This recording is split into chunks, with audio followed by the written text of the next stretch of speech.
Bonjour tout le monde. Je suis très heureuse d'être avec vous aujourd'hui et d'avoir l'occasion de vous adresser. Je tiens d'abord à remercier l'Université populaire de l'été de m'avoir invité et de me permettre d'être de votre aujourd'hui.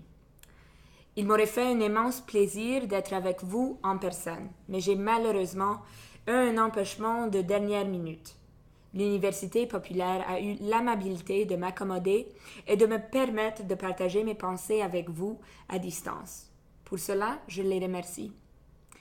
Je suis épatée par la qualité des panélistes qui sont devant vous aujourd'hui et je veux saluer Emiliano, Nora, Manon, Ronald et Sébastien.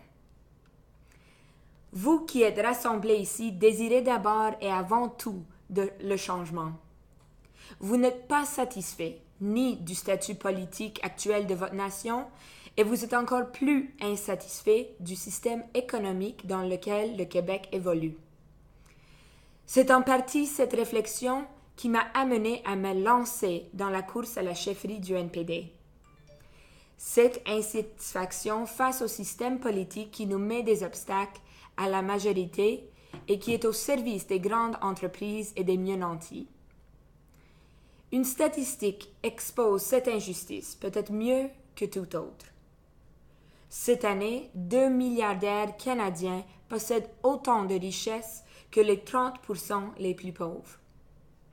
Ça, c'est le reflet des salaires stagnants pour la classe ouvrière et la classe moyenne, mais des revenus qui haussent de manière vertigineuse pour la classe des millionnaires et des milliardaires. Cette injustice, je la vois dans mon coin de pays, au nord du Manitoba, où les peuples autochtones qui y vivent sont confinés à des conditions dignes du tiers-monde. On le voit dans nos centres-villes, où l'absence de logements abordables pousse les gens à l'itinérance. Et de plus en plus, on le voit chez les jeunes, où la génération qui nous a précédés va léguer un monde moins juste à notre génération. Tout cela n'est pas le fruit du hasard. C'est le résultat d'un système économique et politique qui a été mis en place en toute connaissance de cause par nos dirigeants politiques. C'est ce système que je m'engage à renverser. C'est avec cet objectif que je me suis lancée dans la course à la chefferie du NPD. Nous avons lancé notre campagne en ayant comme thème le changement fondamental pour atteindre la justice sociale, environnementale et économique.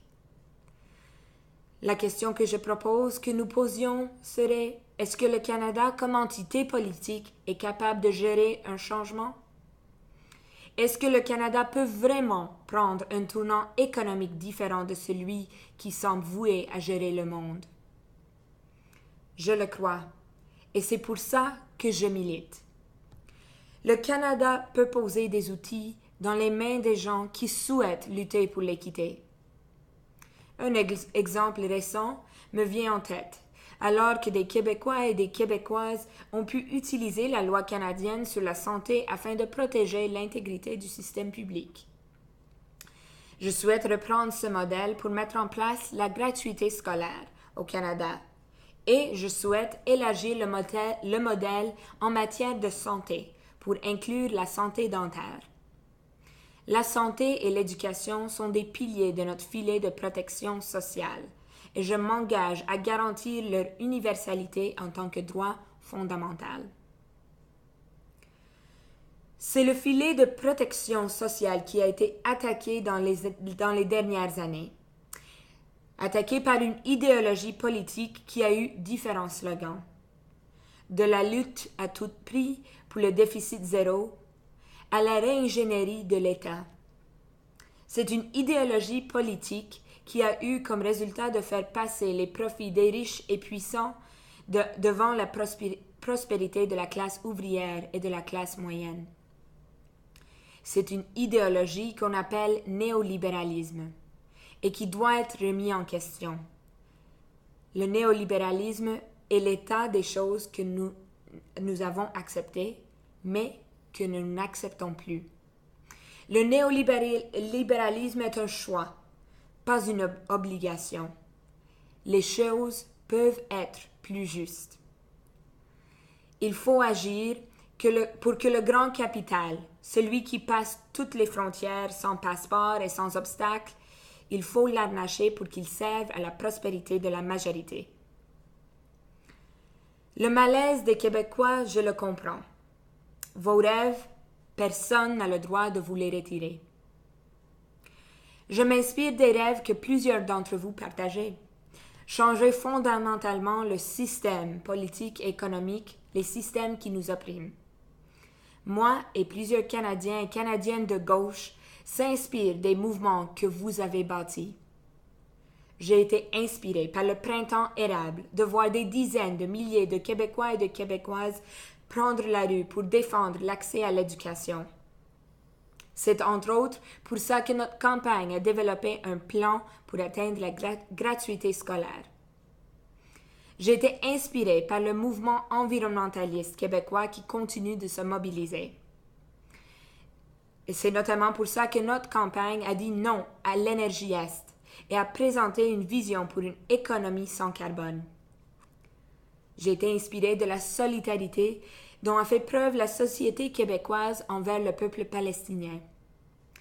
C'est aussi pour ça que notre campagne veut refaire du Canada un pays qui promouvoit la paix et la justice au Moyen-Orient et dans le monde. Vous êtes aux premières lignes, au Canada et même en Amérique du Nord, des grandes remises en question du néolibéralisme. Ma vision pour le NPD, c'est qu'il vous y rejoigne et que nous devenions l'allié que nous aurions toujours dû être. Je crois fermement que le Canada et le Québec peuvent développer un dialogue de nation à nation, à l'image du dialogue que nous devons établir avec les peuples des Premières Nations. Là demeure le clé pour comprendre l'avenir du projet de société que nous devons bâtir. Le respect de qui nous sommes et le respect de nos différences. La volonté de bâtir une société où l'autodétermination, la dignité et la justice ne sont pas des rêves, mais une réalité. Merci.